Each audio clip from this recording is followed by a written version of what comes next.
আপনার কোনটা লাগবে, ড্রেস নাকি শাড়ি? সাদা নাকি কালো? দুইটা কিন্তু সাদা কালো। আজকে দেখাবো চমৎকার একটা বুটিক ড্রেস। আর ড্রেসটা একদম কালো রঙের মধ্যে সাদা কালারের সুতা দিয়ে চমৎকার ভাবে কাজ করা। এরকম একটা ড্রেস কিন্তু যে কোনো আপুকে খুব সুন্দরভাবে মানিয়ে যাবে। আর ভাইয়াদের উদ্দেশ্যে বলতে চাই, যে কোনো অকেশন ভ্যাকেশনে শুধু আপুদেরকে গিফট দিবেন, অন্য সময় কি দেওয়া যায় না? অবশ্যই দেওয়া যায়।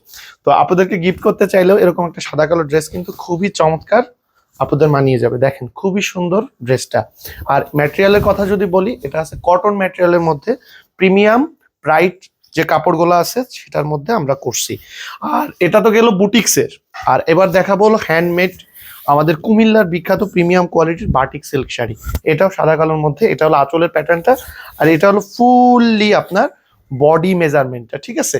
তো এক সময় ধারণা ছিল যে যারা 80-র দশকের মানুষ তারাই শুধু সাদা কালো পরবে, কিন্তু আর কেউ পড়তে পারবে না, ইয়াং জেনারেশনটা এটা এড়িয়ে চলবে। বাট এখন কিন্তু এটা ট্রেন্ডই চলতেছে।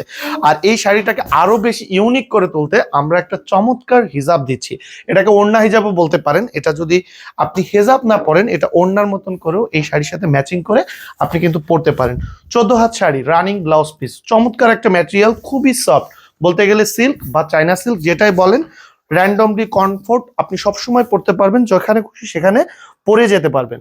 তো আপনার কোনটা লাগবে, ড্রেস নাকি শাড়ি? শাড়ি না ড্রেস, সাদা না কালো?